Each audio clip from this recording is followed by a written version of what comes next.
তিনটি bank account নিয়ে কিছু বিষয় ঘটছিল। তো আজ কলকাতা হাইকোর্টে একটি বড়সড় ডেভেলপমেন্ট হয়েছে এবং সে বিষয়ে আমাদের সিনিয়র আইনজীবীরা যারা সংশ্লিষ্ট ব্যক্তি তারা আপনাদের কাছে ইতিমধ্যেই জানিয়েছেন। খুব সংক্ষেপে বলতে গেলে বিষয়টা এরকম যে মহামান্য হাইকোর্ট তৃণমূলের যে ব্যাংক অ্যাকাউন্টগুলি নিয়ে বিতর্ক বলে চিহ্নিত করার চেষ্টা করছিল কোনো কোনো মহল, এবং তৃণমূলের ব্যাংক অ্যাকাউন্ট বন্ধ রাখার জন্য অনেকের পৈশাচিক আনন্দ হচ্ছিল।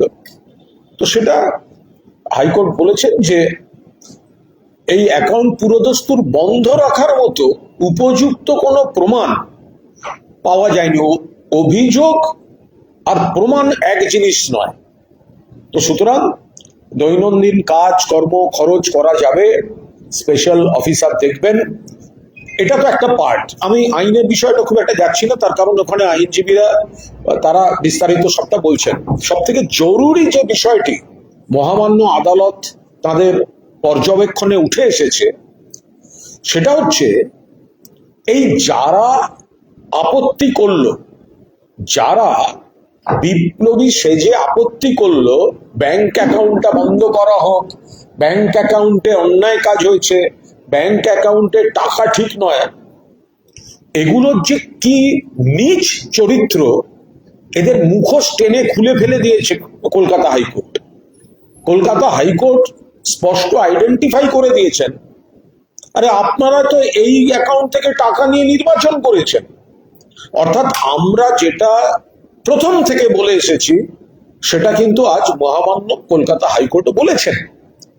অর্থাৎ যে যারা বিপ্লব করছেন তৃণমূলের এই অ্যাকাউন্ট খারাপ, তৃণমূলের এই অ্যাকাউন্টের টাকা খারাপ, অথচ দেখা যাচ্ছে, জিজ্ঞাসা করুন তো এই বালিশ চাটা ঋতব্রতকে, চাটন ঋত, যে তৃণমূলের যে অ্যাকাউন্টটা নিয়ে আপত্তি তোমাদের, সেই অ্যাকাউন্ট থেকে ভোটের আগে তোমার অ্যাকাউন্টে টাকা ঢুকেছে না কিনা, 25 লক্ষ টাকা ঢুকেছে কিনা, 25 লক্ষ।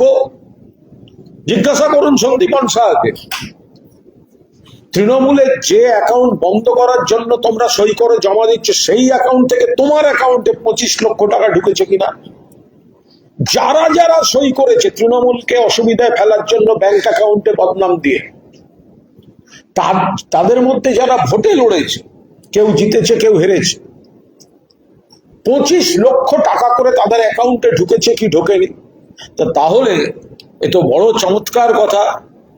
ভোটের আগে চাটন ঋতরা ভোটে লড়বে মমতাদি অভিষেকের দেয়া প্রতীক নিয়ে, তৃণমূলের দেয়া টাকায় মোট কত টাকা খরচা হয়েছে ওদের এফিডেভিট দেখুন, ইলেকশন কমিশনে আপলোড করা খরচা দেখুন, মোট খরচ কত, কারুর 26 লাখ, কারুর 27 লাখ, চাটন ঋতু বোধহয় 26 লাখ।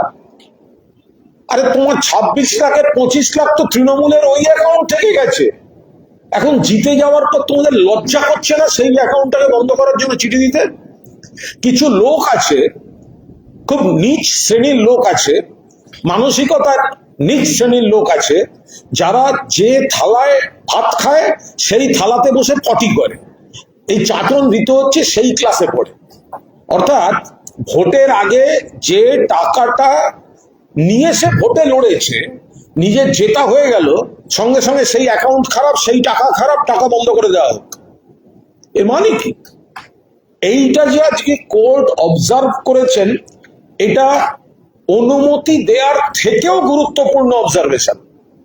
আমরা তো বলছি তৃণমূলের যে ফান্ড, এই ফান্ডের কোনো জুরিসডিকশন এখতিয়ার আমার নয়, বা যাদের নয় তাদের নয়, কিন্তু একটা পার্টি তার তো ফান্ড থাকতেই পারে। 1998 সাল থেকে এত এমপি, এমএলএ, কাউন্সিলর, পঞ্চায়েত, শুভানুধ্যায়ী, সমর্থক, তো তাদের একটা ফান্ড থাকবে না? বিজেপির ফান্ড নেই, সিপিএম এর ফান্ড নেই, কংগ্রেসের ফান্ড নেই, অন্য দলের ফান্ড নেই, আমাদের লিগাল এবং অডিটেড ফান্ড। তার মধ্যেও যদি কেউ জেনুইন কোনো অভিযোগ আনতে পারেন, পার্টিকে বলতে পারতেন। কিন্তু তার বদলে যারা সবে 2 মাস আগে ওই ফান্ড থেকে 25 লাখ টাকা করে এক একজন নিয়ে ভোটে লড়েছে, এমএলএ হওয়ার পর চেহারা বদলে গেল। এমএলএ হওয়ার আগে দিদির পাশে ঘুরঘুর ঘুরঘুর ঘুরঘুর। অভিষেকের চেয়ারের পাশে জায়গা না থাকলে পারলে হাতলে বসে পড়ে, কোলেই উঠে যায়। এমএলএ হয়ে যাওয়ার পর বড় বড় কথা। ফলে কোর্ট আজকে এদের চরিত্রটাকে চিহ্নিত করে দিয়েছে। সুবিধাবাদী, ধান্দাবাজ, গিরগিটি, মানুষকে বিভ্রান্ত করছে, তৃণমূল কংগ্রেস কর্মীদের বিভ্রান্ত করছে। মানুষ জিজ্ঞাসা করুন, তুমি এমএলএ হয়েছে 25 লাখ টাকা নিয়ে, তোমার টোটাল খরচা 26, কারুর টোটাল খরচা 27, তুমি নিয়েছো 25 তৃণমূল থেকে, ওই অ্যাকাউন্ট থেকে, আর তুমি জেতার পর বলছো ওই অ্যাকাউন্টে টাকা খারাপ বন্ধ করে দেবে। তুমি টাকাটা ফেরত দিলে না কেন? তুমি টাকাটা ফেরত দিলে না কেন অভিযোগটা করার আগে? তাহলে অভিযোগটা করার আগে তো ভাই আমি জানতে পারলাম অ্যাকাউন্টটায় খারাপ টাকা আছে, আমি ওই টাকা নেব না, বললে না কেন? আচ্ছা নিয়ে ফেলেছি, ফেরত দিয়ে দিলাম, দিলে না কেন? আজকে কোর্টের রায় সব থেকে বড় গুরুত্বপূর্ণ রাজনৈতিক পার্ট, আইন টেকনিক্যাল পার্টটা লয়াররা আছেন, সিনিয়র লয়াররা আছেন, কল্যাণটা সব থেকে ভালো ব্যাখ্যা দিতে পারবেন বা যারা আছেন, কিন্তু রাজনৈতিক পার্ট হচ্ছে কিছু সুবিধাবাদী দ্বিচারিতাপূর্ণ, মানে আমি ওই টাকাটা নেব, ওই টাকাটা আমার ব্যক্তিগত স্বার্থে আমি ব্যবহার করব, আমার কাজ হয়ে যাওয়ার পর আমি বলবো ওটা খারাপ। তো ফলে এদের রায়, আজকের কোর্টের যে অবজারভেশন, তাতে এই সুযোগ সন্ধানী, দ্বিচারী, ধান্দাবাজ, যারা পার্টির টাকা ব্যবহার করে ভোট করায়, তারপরে আবার সেই একই অ্যাকাউন্টের বিরুদ্ধে অভিযোগ দেয়, এত বড় একটা চক্রান্তে যারা আছে, এই সুবিধাবাদীগুলোকে কোর্ট তার অবজারভেশনে রেখেছেন। এটা অত্যন্ত গুরুত্বপূর্ণ।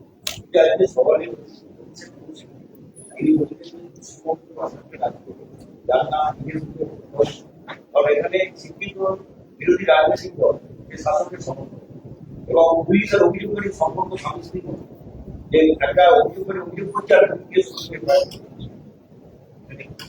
দেখুন, অভিষেক মনু সিংভি তিনি একজন বর্ষিয়ান আইনজীবী এবং দেশের অন্যতম গুরুত্বপূর্ণ, ফলে তিনি যেটা বলেছেন নিশ্চয়ই তার একটা কোনো জায়গা থেকে অভিজ্ঞতা থেকে বলেছেন। সব ব্যাপারে রাজনৈতিক মন্তব্য দেওয়া উচিত নয়। তবে পশ্চিমবঙ্গে একটা বিচিত্র পরিস্থিতি হয়েছে, সেটা হচ্ছে সরকার পক্ষ যারা, তারাই আবার একটা সুপরিকল্পিত নিয়ন্ত্রণে তথাকথিত স্বীকৃত বিরোধী, আবার তারাই এখানে এমন একটা বিরোধী যারা ঘটনাস্থলে গিয়ে বলে মাননীয় মুখ্যমন্ত্রীর নির্দেশে আমরা এসেছি। এখানে বিরোধী যারা, তাদের এমন ভাবেই বিরোধী আসনের তকমা দেওয়া হচ্ছে যাতে সরকার পক্ষের সবটা চালাতে সুবিধা হয়, স্মুথ করতে হয়, বকলেস করানো বিরোধী, পোষা বিরোধী তৈরি করছে। ফলে এটা একটা বিচিত্র জায়গায় পরিণত হয়েছে। কিন্তু সর্বভারতীয় তৃণমূল কংগ্রেস, মমতা বন্দ্যোপাধ্যায়, সবাই যারা আছেন মমতাদির নেতৃত্বে, তাতে সরকারকে গঠনমূলক সহযোগিতা, একটা সরকার নতুন এসছে, নিশ্চিতভাবে তাদেরকে সহযোগিতা, কিন্তু যেখানে ভুল হবে মানুষের পাশে দাঁড়িয়ে, যেখানে যেটা প্রতিবাদ করার সেটা নিশ্চিতভাবে বিরোধী দল সর্বভারতীয় তৃণমূল কংগ্রেস করবে। বকলেস পড়ারা হয়তো করবে না, বালিশ চাটারা হয়তো করবে না।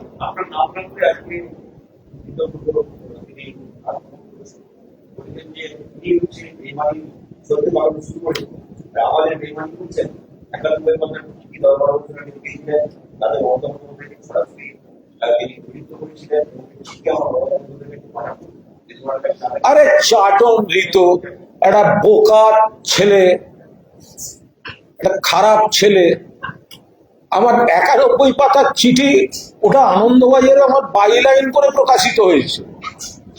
ওগুলোর সঙ্গে নতুন আর কোনো, আমার বাড়িতেও দিস্তে আছে, আমার ধারণা মমতাদিরও পড়ে মুখস্থ হয়ে গেছে। ফলে ওইসব করে আমার এটা ভালো লাগছে।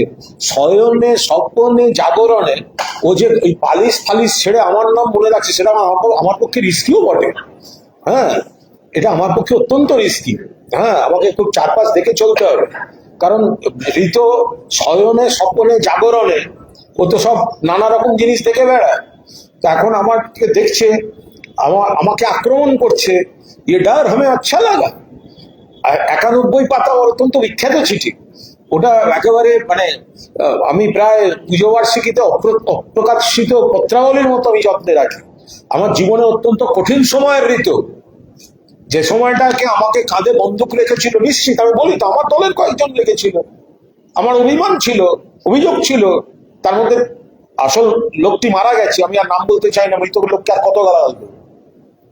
আমি এখানে অভিযোগ করেছি, তার মানে তো এটাও মানতে হবে চাটন ঋতু যে Kunal Ghosh was the first whistle blower. যদি ওই চিঠিকে মান্যতা দিতে হয়, তাহলে তোমরা কিসের বিপ্লবী? হ্যাঁ, কিসের বিপ্লবী? কুণাল ঘোষ একা জেলের মধ্যে থেকে বিপ্লব করে গেছিল, কোথায় ছিলে ভাই তোমরা তখন? মমতা বন্দ্যোপাধ্যায়, তারপরে আমি বিস্তারিত বুঝেছি, আরো তথ্য পেয়েছি। মমতা বন্দ্যোপাধ্যায় নিজে নেত্রী, তিনি সব তথ্য পেয়েছেন। পরে দেখা গেছে আমি যতটা তথ্য পেয়েছি সেখানে অনেকটাই কারেকশন দরকার, দ্বিতীয়। সুতরাং এখন ওই কত সালে, তার আগে ঋতুর ওই ছবিগুলো কেমন লাগবে? অমিত মিত্র ধুতি টানা, মমতা ব্যানার্জিকে হ্যাকেল করা, ঋতু কেমন লাগবে? এটা রাজনৈতিক বেজন্ম কেমন লাগবে? রাজনৈতিক বেজন্ম। সিপিএম এর হয়ে গিয়ে সিপিএম থেকে লাথ মেরে বের করে দিয়েছিল, তৃণমূলের পায়ে পড়েছিল, তৃণমূলটাকে আবার রাজ্যসভায় পাঠিয়েছে, বিভিন্ন পদ দিয়েছে। আর আজকে যে অ্যাকাউন্ট থেকে টাকা তুলে এমএলএ হয়েছে সেই অ্যাকাউন্টের বিরুদ্ধে চিঠি দিচ্ছে। রাজনৈতিক বেজন্মা ছাড়াই ওই কাজটা করতে পারে? আমার কিসের 91 পাতা? যা গিয়ে দিয়ে মমতা ব্যানার্জির হাতে, আমার নেত্রী বুঝে নেবে, আমি বুঝে নেব। আমাকে এই ঘুরে ঘুরে দল করতে হয় না। যেদিনকে কুণাল ঘোষ 91 পাতার চিঠি দিয়েছে, সেই মাসেও কুণাল ঘোষ পার্টিকে মেম্বারশিপ দিয়েছে, কারণ কুণাল ঘোষ নিজেকে তৃণমূল কংগ্রেসের একজন সৈনিক মনে করে। 93 সালে 21শে জুলাই, যেদিন এই চাটন ঋতুর গোষ্ঠীর পার্টির হারমাদরা মমতা ব্যানার্জিকে খুনের চেষ্টা করেছিল, এই কুণাল ঘোষ মমতা ব্যানার্জিকে পুলিশের গাড়ি থেকে বের করে নিয়ে গিয়ে উডল্যান্ডসে ভর্তি করে রেখে এসেছিল। তো সুতরাং ওসব আমাকে দেখিয়ে কোনো লাভ নেই।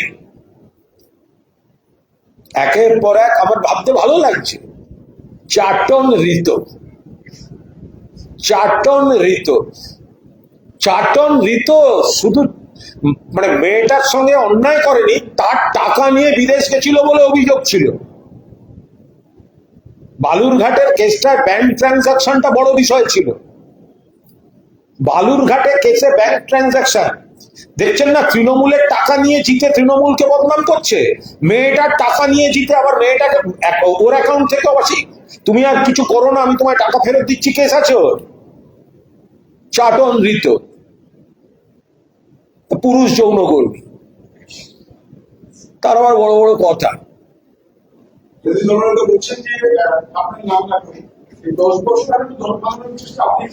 আমি কোথায় দল ভাঙানোর চেষ্টা করেছি? কে শুনতে পাকিয়েছে? আমি তখন জেলের মধ্যে, এবং তার পরবর্তীকালে মমতা বন্দ্যোপাধ্যায়ের সঙ্গেই আমার পুরো দস্তুর যোগাযোগ ছিল। সেগুলো সেই রাজনীতিটা বুঝতে গেলে ওকে অনেক বড় হতে হবে। ওইরকম চারানার ফেরেবাজি করে ওগুলো করা যায়। আমি কেন দল ভাঙাতে যাব? আমি দলের সৈনিক। যেদিন আমি সব থেকে বেশি আমার সঙ্গে দলের সংঘাত হয়েছে, সেসব ভিডিও তো আছে, তো দেখবেন। সেই মাসেও দলকে আমার চাঁদাটা আমি দিয়েছি, এটা আমার কাছে গর্বের ব্যাপার। আমার কোনো নেতা বা নেত্রী বা কোনো নেতার কারুর সঙ্গে আমার চূড়ান্ত মত পার্থক্য হয়েছে, কিন্তু আমি নিজের ঘরের উপর রাগ করে অন্য দলে চলে গেলাম। আমি তো সেই খেলা তো আমি খেলিনি। বরং মারা গেছেন শ্রদ্ধেয় ব্যক্তি, পুরনো দাদা আমার কাছে বারবার এসেছিলেন, সসম্মানে একটি জায়গায় নিয়ে যাওয়ার আমন্ত্রণ করে এসেছিলেন, করেছিলেন। তাদের সঙ্গে আমার যথেষ্ট যোগাযোগ ছিল, কিন্তু আমি মানে আমার পাড়ার লোককে পর্যন্ত বুঝিয়ে গেছিলেন কুণালকে দিয়েছ না। আমি হয়নি, আমি পারিনি, করিনি। সেটা যেটা হয় না সেটা হয় না। আর যে একবার বেইমানি করে, দল ছেড়ে ছেড়ে ঘুরে বেড়ায়, সব জায়গায় বেরিয়ে বেড়ায়, এই ওর সঙ্গে যে লোকগুলো আছে ওকে কেউ সহ্য করতে পারছে? একটা লোক ওকে সহ্য করতে পারে না। কি বলে, শুভেন্দুর পুলিশ ওকে হেল্প করছে বলে ওর সঙ্গে আছে, যে পুলিশ বাঁচিয়ে দেবে, পুলিশ হ্যারাসমেন্ট হবে না, এই দেখিয়ে বাঁচিয়ে আছে। ও নিজের জোরে আছে নাকি? ওর গেঞ্জি আর জাঙ্গা ছাড়া কি আছে ওর?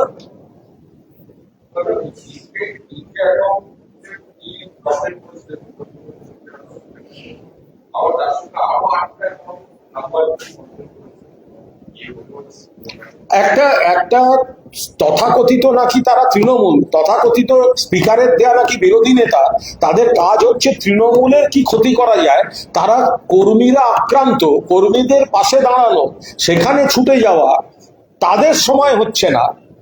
তাদের এলাকার মানুষকে কি কি সার্ভিস দেওয়া যায় সেখানে সময় হচ্ছে না। শুধুমাত্র তৃণমূলের বিরুদ্ধে কি চিঠি দেওয়া যায়, তৃণমূলের বিরুদ্ধে কিভাবে ব্যাংক অ্যাকাউন্ট বন্ধ করা যায়, অন্য লোকের হাতে তামাক খেয়ে যাচ্ছে। ওই পুতুল নাচের পুতুলের মতো অন্য লোক সুতো টানছে আর এখানে ধেই ধেই করে ওই বুড়ো খোকা নেচে বেড়াচ্ছে। কালকে তো পালালো ওখান থেকে, কালকে তো ওখান থেকে পালালো বারুইপুর থেকে, পুলিশ পিঠে হাত দিয়ে ঠেলতে ঠেলতে নিয়ে গেল। একটা গোল সাদা গোল আলু ভাতে হাতে ছাতা নিয়ে একটা পুরুষ যৌনকর্মী হাঁটতে হাঁটতে যাচ্ছে আর পেছন থেকে লোক তাকে প্যাক মারছে। ওকে বলুন না, আমি তোকে বলছি, যে একটা বোকা ছেলে, ও একটা খারাপ ছেলে, একটা চাটন ঋত। তোর যদি, আমি বলছি তো, তুই চাটন ঋত, তুই সরকারের পা চেটে বালিশ চেটে তুই দাঁড়িয়ে আছিস। তোর 14 গোষ্ঠীর ক্ষমতা থাকলে তুই আমার নাম নে, তুই আমার নামে মানহানির মামলা কর, চল তোর সঙ্গে কোর্টে রাখা হবে। সালা লাতখোর মাল, সিপিএম থেকে লাত খাওয়া, বিজেপি থেকে কি নাম, তৃণমূল থেকে লাত খাওয়া, আর বিজেপি ঢুকতে দিচ্ছে না বলে পুষবো। ভালো জাতের হলে বাড়িতে, না হলে রাস্তার ফুটপাতে বিস্কুট। বিজেপি দরজা খুলছে না, আজব কথা। এই যে দেখুন এমপিদের প্রথম দল থেকে জিতে গিয়ে দ্বিতীয় দলের সঙ্গে বৈঠক করে তৃতীয় দলে গিয়ে যোগ দিল। এই আজব কথা কি করে হতে পারে? প্রথম দল থেকে জিতলো, দ্বিতীয় দলের নেতাদের বাড়িতে কি মিটিং হচ্ছে আর যোগ দিচ্ছে বলছে তৃতীয় দলে। আবার তৃতীয় দলের আমরা এখন এনসিপিআই। আবার দেখলাম মুখ্যমন্ত্রী শুভেন্দু অধিকারীকে একজন চিঠি দিয়েছেন, তার উপরে লেখা চিফ হুইপ তৃণমূল কংগ্রেস। মানে কি? এরা কোথায় আছে? এরা আছে কোথায়? তো এক টানেতে যেমন তেমন, দু টানেতে রুগী।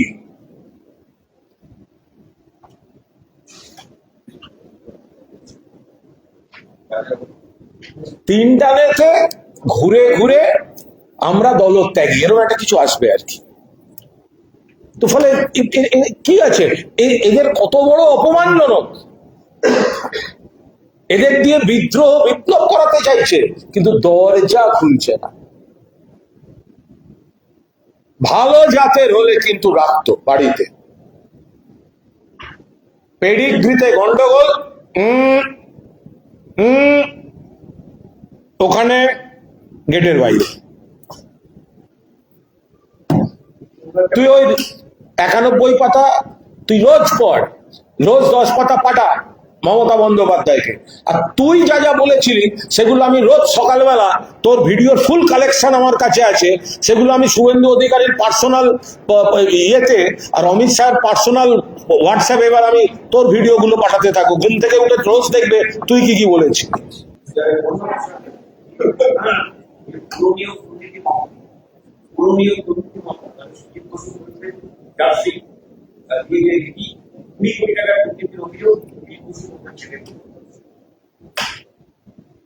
তবে এটা ভালো চাটন ঋত যে সারাদিন ও তো বিরোধী দলনেতা, ওকে স্পিকার রাজার পাঠ দিয়েছেন, মাননীয় বিরোধী দলনেতা।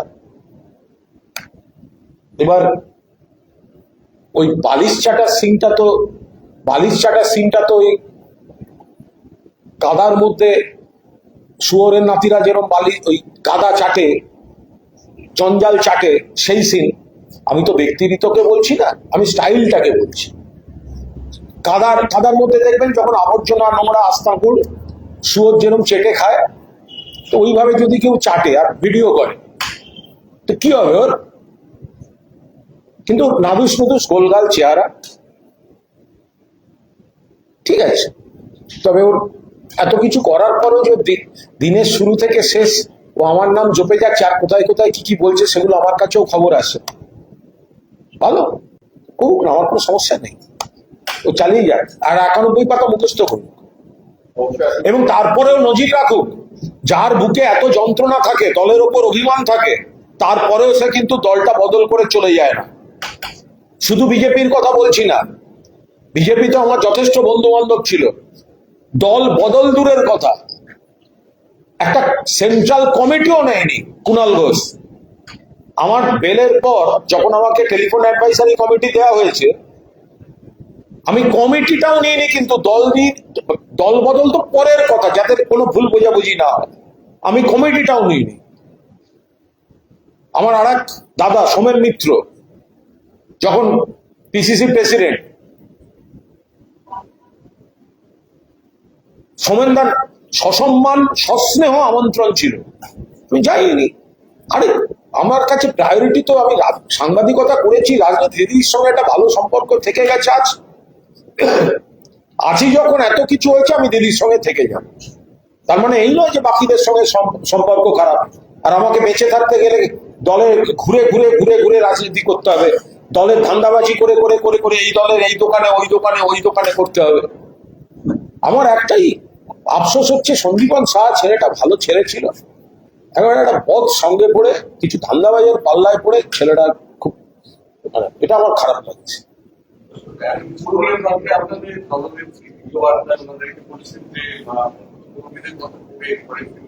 যে কোনো অভিভাবক সেই কাজ করবেন, যে কোনো অভিভাবক সেই কাজ করবেন, কারণ ওদের দলের মধ্যে ওরা মানেটাই, ওরা মানে 7-8 জন এই ধরনের বেইমানিটা করছে, বাকিদেরকে তো পুলিশ দিয়ে চাপ দিয়ে হয়রানি করে মিথ্যা বুঝিয়ে রেখে দিয়েছে।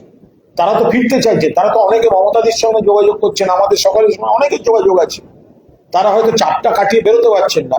তো মমতা বন্দ্যোপাধ্যায় যদি সকলকে আবেদন করে থাকেন, তো ঠিক কাজ করেছেন নেত্রী।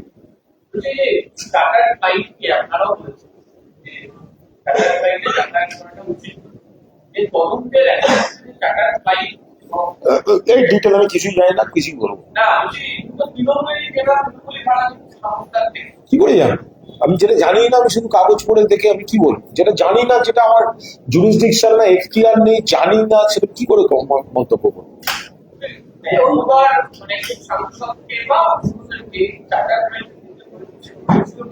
সেটা এক জিনিস নিয়ে তার রোজ উত্তর দেওয়া যায় না, যেদিন আবার ওটা নিয়ে মুড হবে সে জিজ্ঞেস করতে হবে না, নিজে ঢুকে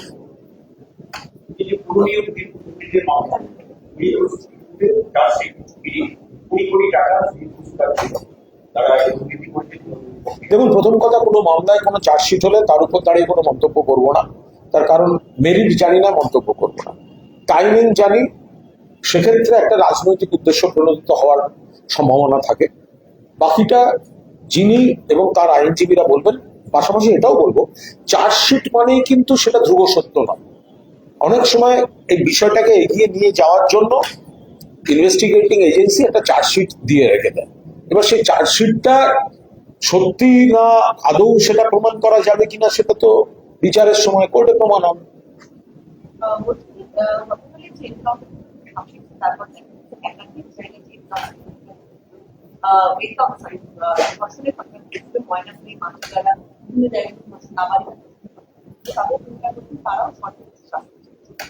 সর্বোচ্চ শাস্তি তো আমরা সবাই চাই, কেন চাইব? সর্বোচ্চ শাস্তি যারা এই ধরনের মানে রেপ টু মার্ডার, ধর্ষণ করে খুন, এই ভয়ঙ্কর ধর্ষণটাই ইটসেলফ একটা নারকীয় কাণ্ড, তার সঙ্গে যদি খুন, তো ফলে এটা তো আমরা সবাই চাই। এই যে আরজি কর 24 ঘন্টার মধ্যে তো ধরেছিল মমতা বন্দ্যোপাধ্যায়ের পুলিশ, আপনারাই তো সবাই বলে বলে সিবিআই কে পাঠালেন, তাহলে সিবিআই কেন সেটা করাতে পারলো না?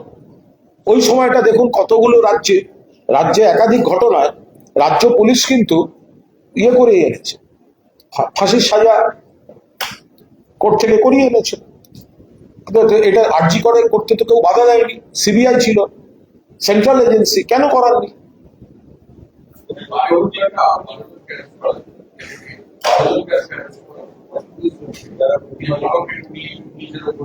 দেখুন, ওটা একটা বড় ঘটনা, সেন্সিটিভ ঘটনা, ফলে ওর সব অ্যারেস্ট নিয়ে মন্তব্য করবো না।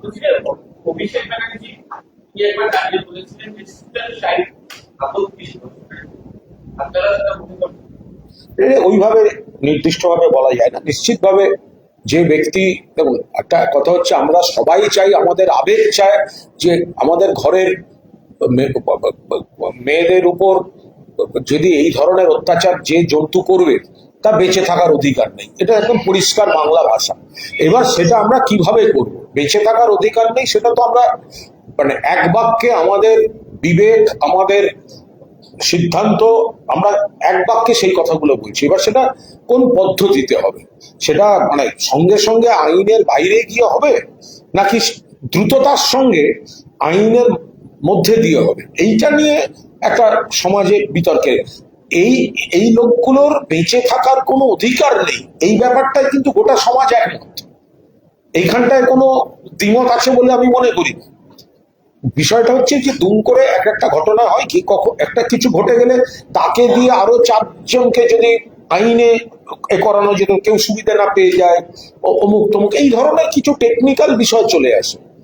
একজন ব্যক্তিও বলবে না কিন্তু যে এই ধরনের কোনো ব্যক্তি যে এই ধর্ষণ বা খুনের ঘটনা এবং চক্রান্তে যুক্ত, তার মানে সে সুস্থ শরীরে সমাজে ঘুরে বেড়া, এটা কোনো সুস্থ মানুষ বলবে না।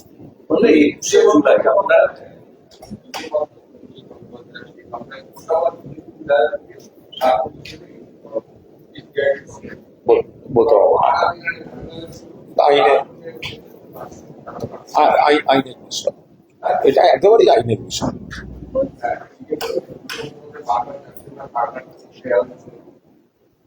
হ্যাঁ হ্যাঁ, আমি জানি না এটা কোন পার্সপেক্টিভে কাকে কিভাবে ডাকা হয়েছে, আমি এটা নিয়ে কোনো মানে এটা আমার ধর্মতলাতে শহীদ মানে মানে গণহত্যার মুখে ফেলা হয়েছিল সিপিএম এর সেই সময় 1993 সালের 21শে জুলাই হয়েছে।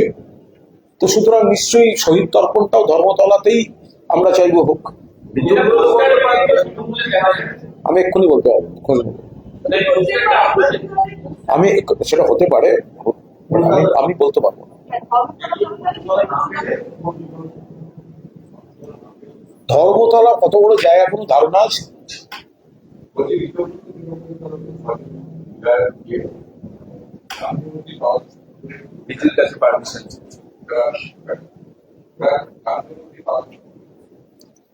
দেখুন, ওনারা কোথায় করতে চাইছেন বলা সেটা কথা নয়। তৃণমূলকে ডিস্টার্ব করে রাখতে ওনাদেরকে বিজেপি কি করতে বলছে, এইটা ওনাদের বড় কথা। ওনারা নিজেরাই জানেন না যে চিঠিটা নিয়ে যাচ্ছে সেটাই কি লেখা আছে। ওনারা যখন হাতে যখন আসছে, কোনো হোয়াটসঅ্যাপে আসছে, প্রিন্ট আউট করতে হচ্ছে, অথবা কেউ একটা দিয়ে যাচ্ছে, তখন ওনারা দেখতে পাচ্ছেন। তো সুতরাং ওনারা ছিলেন কোথায় তখন? আচ্ছা আপনি একটা মজার কথা বলুন তো, গতকাল বারুইপুরে ধর্ষণে নিহতের বাড়িতে গেল একটা ধর্ষণে অভিযুক্ত, এই চাটন ঋত, এ কোথাও দেখেছেন? ধর্ষণ এবং খুনে নিহত একটি মেয়ের বাড়িতে পরিবারের সঙ্গে দেখা করতে যাচ্ছে ধর্ষণে অভিযুক্ত, এটা কিভাবে হতে পারে? আজকে শহীদ তর্পণ করতে চাইছেন কারা, কে না, তারপরেও যারা সিপিএম এর সঙ্গে ছিল। এই মানে কি আছে? সারা বাংলার সবাই জানেন 1993 সালের 21শে জুলাই 14 জন নিহত, মমতা বন্দ্যোপাধ্যায়কে খুনের চেষ্টা, 100 জনের বেশি জখম, এবং আন্দোলনটা ছিল মমতা বন্দ্যোপাধ্যায়ের নেতৃত্বে no I card no vote, সচিত্র পরিচয়পত্রের দাবিতে। তো সেখানে যদি সেগুলোকে কেউ মানে বিজেপি চায় যে তৃণমূলকে একটু ডিস্টার্ব করার জন্য এই ধরনের কিছু লোকজনকে ব্যবহার করতে, চাটন টাইপের কিছু লোককে ব্যবহার করতে, তো তারা ব্যবহৃত হতে যাচ্ছেন, মানুষ বিচার করবে। একটা ভোট আসতে দিন না, একটা ভোট।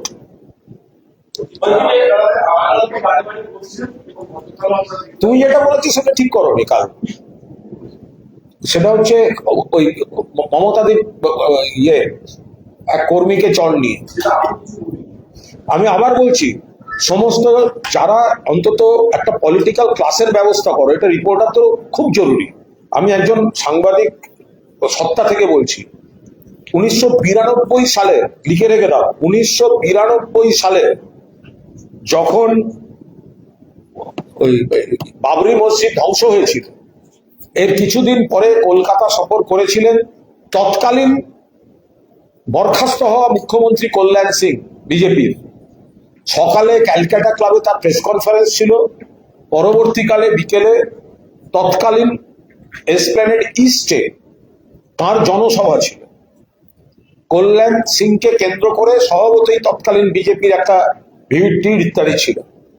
কল্যাণ সিং যখন বক্তৃতা করবেন, তিনি তখন এসে পৌঁছননি, বিকেল গড়িয়েছে, সামনেটা অনেকটা ফাঁকা জোন করে দিয়েছে পুলিশ, কিন্তু দু একজন বারবার ঢুকে গিয়ে অত্যন্ত বিশৃঙ্খলা তৈরি করছিল এবং শৃঙ্খলা রক্ষার নামেই বিশৃঙ্খলা প্রায় হয়ে যাচ্ছিল।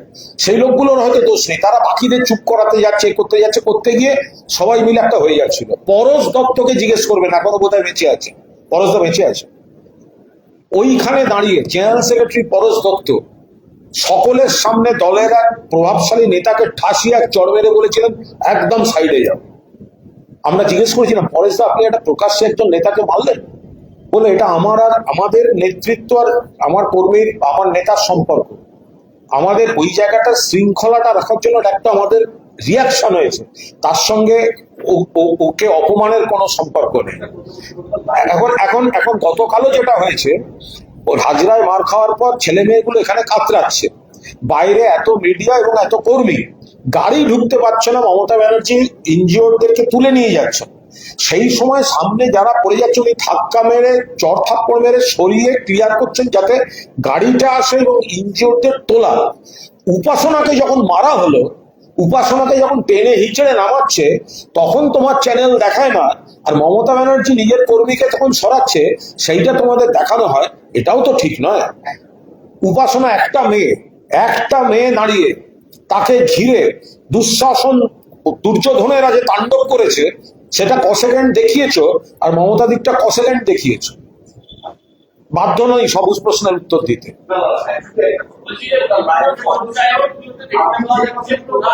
শুধু লাইভে চলেনি, ওটা তারপর বারবার হয়েছে। এটা কোনো একটা না, এটা বোঝা উচিত যে সেই সময় পেছনে কান্নাকাটি চলছে, এনজিও লোকদের গাড়িতে তোলা চলছে, গাড়ি ঢুকতে পারছে না, তখন নেত্রী ফাঁকা করতে যাচ্ছেন, কাকে ধাক্কা দিয়েছেন, কাকে চড় দিয়েছেন, সেটা ইস্যু। আর যখন একটা মেয়েকে ফাঁদে ফেলে সামনে ব্যারিকেড আটকে দিয়ে তার পেছনের ছেলেগুলোকে মারা হচ্ছে, মেয়েটাকে টেনে ফেলে দেওয়া হলো বাইক থেকে, ওই সেই ফুটেজগুলো দিয়ে তো সেগুলোকে গোল গোল দাগ দিয়ে তো তোমাদের চ্যানেলে চললো না। বিভিন্ন পঞ্চায়েতগুলোতে প্রধান উপপ্রধান যারা পৌঁছতে পারছে, বিষয়গুলো যদি এখন যারা চলে যাচ্ছে, অনেকে বলতে না, এটা তো একটা আতঙ্কের পরিস্থিতি সৃষ্টি করে রেখেছে। ভরসা আউট, ভয় ইন করে দিয়েছে বিজেপি। ভরসা আউট, ভয় ইন, ঢুকলে পুলিশ কেস, ঢুকলে ডিম, ঢুকলে অপমান, ফোন করিয়ে বলানো হচ্ছে ইস্তফা দাও। তো ফলে অনেকে সেই জায়গাটায় হেজিটেট করছে।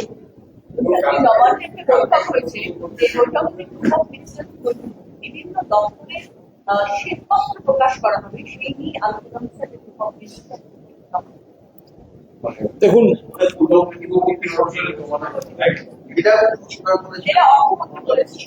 যতক্ষণ না আমরা সেগুলোকে দেখতে পাবো, ততক্ষণ আমরা ওটা কি বেরোচ্ছে কি বলবো।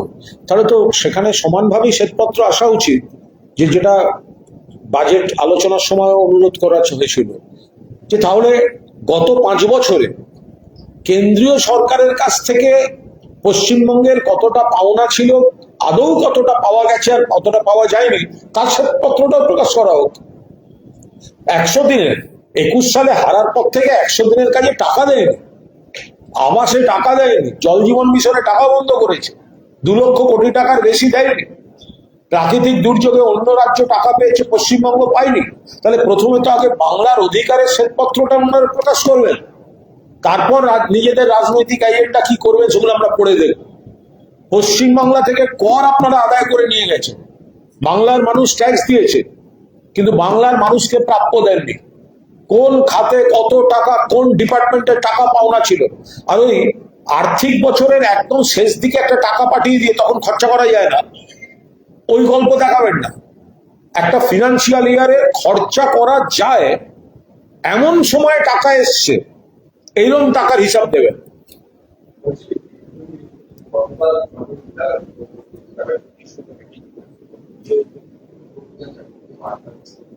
লোক দেখানো, লোক দেখানো নাটক।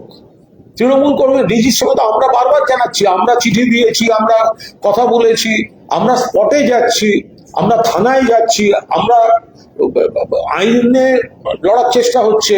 কল্যাণ বন্দ্যোপাধ্যায় মামলা লড়ছেন, তো তারা যেতে পারছে না। তো তারা তো মানুষের কাছে ঘৃণিত, প্রত্যাখ্যাত এবং বেঈমান গদ্দার বলে তৃণমূল কংগ্রেস কর্মীদের কাছে প্রত্যাখ্যাত। তাই জন্য ডিজির কাছে নাটক করতে যাওয়া হচ্ছে, কারণ ওরা তো সরকার স্পন্সর। ফলে এসি ঘরে বসে ডিজির সামনে চা খেয়ে কথা বলাটা ওদের পক্ষে সহজ। আর আমরা স্পটে যাচ্ছি, থানায় থানায় ঘুরছি, কোর্টে কোর্টে যাচ্ছি, আমরা ঘুরছি। এনকাউন্টারের তদন্ত পাঠিয়েছে, এনকাউন্টারের তদন্ত পাঠিয়েছে প্রশাসনিক বিষয়। কাউকে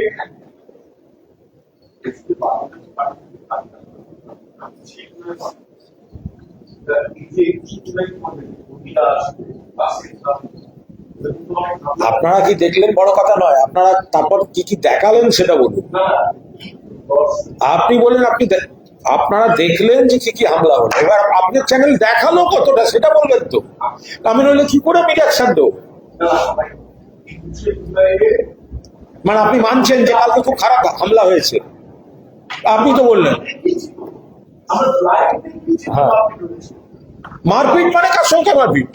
মেরেছে, নিরস্ত্র মিছিলকে মেরেছে। মারপিট কথাটা আসছে কোথেকে?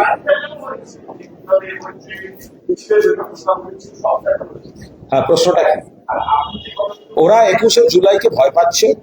21শে জুলাই বুঝতে পারছে যে বাংলার মানুষ, তৃণমূল কংগ্রেস কর্মীরা একেবারে জেদ ধরে বসে আছেন, আসবেন।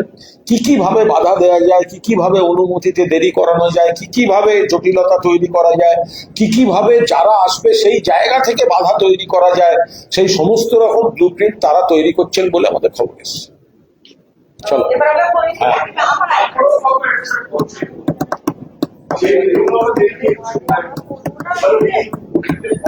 আমরা তো যেটা ধর্মতলা যদি আমাদের দেওয়া হয়, আমরা ওখানে 2 থেকে 3 লাখ তো আমাদের এমনি লোক ধরবে, কিন্তু ওরা যদি দেবেন না বললে আমরা কি করবো? আমরা তো প্রিপারেশন, আমরা তো চাইছি ধর্মতলাটা দেওয়া হোক, ওই ভিক্টোরিয়া হাউসের সামনে দেওয়া হোক। ওনারা না দিলে আর কি করবো? আমরা তো ল অ্যাবাইডিং সিটিজেন।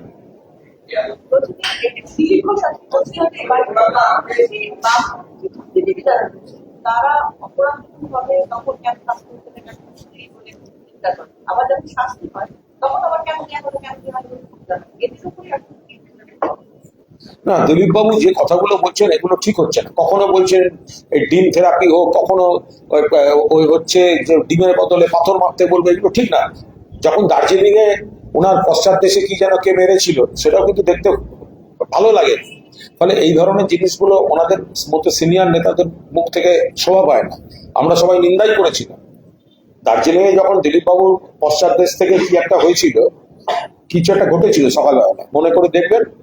তো সেগুলো আমরা কেউ সাপোর্ট করি, ফলে মর্নিং ওয়াকের সময় তো সুতরাং ওগুলো কেউ সাপোর্ট করে। ফলে মানে এই কালচার গুলো হঠাৎ আজ ক্ষমতা আছে বললে একটুখানি 4টে গরম ডায়লগ দিয়ে নিলাম, হ্যাঁ, এটা ঠিক না। মানে এই কালচারটা ঠিক না। রাজনৈতিক বিরোধিতা হবে, তর্কাতর্কি হবে, বিবৃতির লড়াই হবে, তো হবেই। এবার আমরা পরে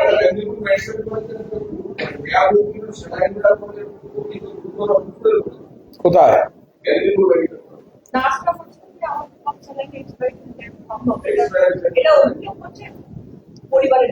দেখুন, এটা তৃণমূল কংগ্রেসের সরকার থাকলে এতক্ষণে হই হই কাণ্ড হয়ে মমতা বন্দ্যোপাধ্যায় অমুক তমুক আপনাদের সমস্ত সারাদিনের ব্রেকিং, হ্যাঁ, ওই শিশিকে তৈরি করেছে, বোতলকে তৈরি করেছে, ওষুধ কোম্পানি কার, এগুলো হতো। এখন যেহেতু তৃণমূল কংগ্রেস ক্ষমতায় নেই, তাই মেয়াদোত্তীর্ণ ওষুধ বা স্যালাইন কিসে কি ক্ষতি হচ্ছে, ফলে সেটা তো আর সে তার বিচার আর এখন আর কে করবে। এটা যদি তৃণমূলের সরকার থাকতো তাহলে আপনারাও দেখিয়ে দিতেন, জনগণও দেখিয়ে দিত, কত কি দেখানো যেত তখন তৃণমূলের সরকার থাকলে। তৃণমূলের সরকার যখন নেই, মেয়াদোত্তীর্ণ ওষুধ ও তো ছেড়েই দিন, হতো স্বাভাবিক। চলো এবার